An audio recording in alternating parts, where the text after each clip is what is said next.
കൃഷ്ണ ഗുരുവായൂരപ്പ ശരണം.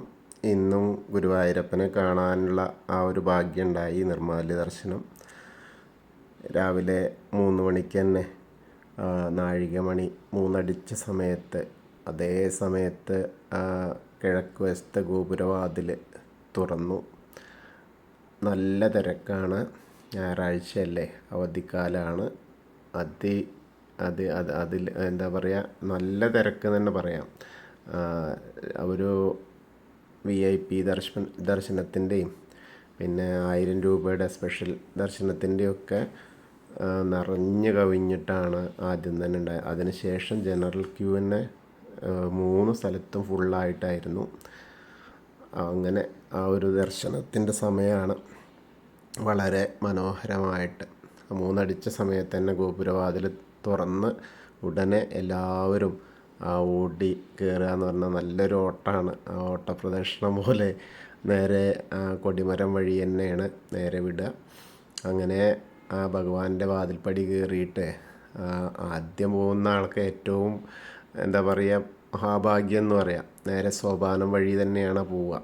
ആ സോപാനത്തിൻ്റെ അവിടേക്കൊക്കെ എത്തുമ്പോഴേക്ക്, കാരണം അധികം ആരും ഉണ്ടാവില്ല. ആ ഒരു തിരക്ക് കുറച്ച് പിന്നീട് തിരക്കായി, നല്ല തിരക്കാവും. അങ്ങനെ നിൽക്കുന്ന ആ ഒരു അവസ്ഥ. അങ്ങനെ ആദ്യം ചെന്നിട്ട് ഭഗവാനെ കാണുക എന്ന് പറഞ്ഞാൽ അതൊരു മഹാഭാഗ്യമല്ലേ. അപ്പോൾ അങ്ങനത്തെ ഒരു കാഴ്ചയാണ്. അപ്പോൾ അവിടെ ചെല്ലുമ്പോൾ വിളക്കുകളൊക്കെ ഇങ്ങനെ നെയ് വിളക്കുകളൊക്കെ പ്രകാശിച്ച് ഭഗവാന്റെ ആ ഒരു കാഴ്ച 3:10 വരെ നിർമ്മാല്യ ദർശനം തന്നെയാണ്. അതായത് ഇന്നലത്തെ തലേദിവസത്തെ ഉണ്ണി ഇങ്ങനെ 2 കൈ കൊണ്ടും വെണ്ണ പിടിച്ച് നിൽക്കുന്ന പൊന്നുണ്ണിയുടെ ആ ഒരു കാഴ്ചയാണ് ഇന്നും നമുക്ക് രാവിലെ കാണാൻ കഴിയുക. ഉച്ചപൂജ സമയത്തുള്ളത് തന്നെ അങ്ങനെ കാണാൻ പറ്റി.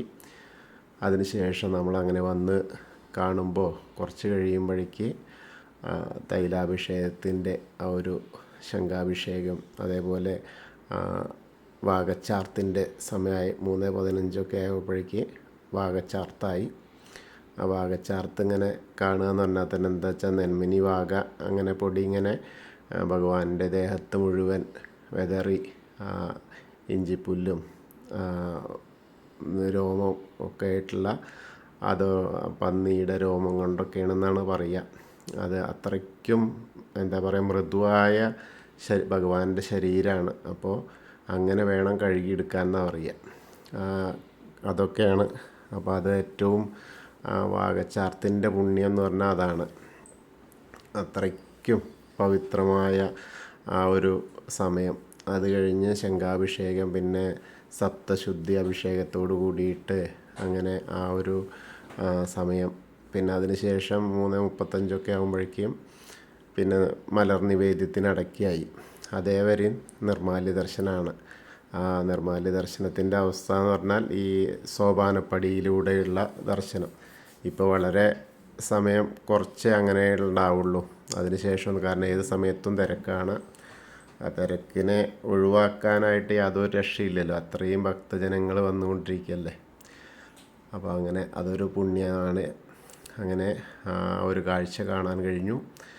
അതിനുശേഷം അങ്ങനെ വളരെ എന്താ പറയുക, എല്ലാ ഭാഗത്തും തിരക്കാണെന്നർത്ഥം. വളരെ പ്രത്യേകത എന്താണെന്ന് വെച്ചാൽ, നിർമ്മാല്യ സമയത്ത് ആ ഒരു 10 മിനിറ്റ് കഴിഞ്ഞാൽ 3:10 കഴിഞ്ഞാൽ ആ മാലകൾ ഓരോന്നും അഴിച്ചെടുത്ത് കഴിഞ്ഞാൽ ഭഗവാന്റെ ആ വിശ്വരൂപമാണ്, അതായത് ആ ചതുർബാഹുവായ വിഗ്രഹത്തിൻ്റെ ആ ഒരു യഥാർത്ഥ തനിമയാണ്. അത് കാണുമ്പോൾ തന്നെ എന്താ, നമ്മളെ മനസ്സിൽ അത്രയും സന്തോഷം വരികയാണ്. എല്ലാവർക്കും ഇന്നത്തെ എൻ്റെ കൂടെ നിർമ്മാല്യ ദർശനം കൂടി തൊഴുന്നതായിട്ട് കിട്ടട്ടെ. കൃഷ്ണ ഗുരുവായൂരപ്പ ശരണം. കൃഷ്ണായ വാസുദേവായ ഹരയേ പരമാത്മനെ പ്രണതക്ലേശനാശായ ഗോവിന്ദായ നമോ നമഃ.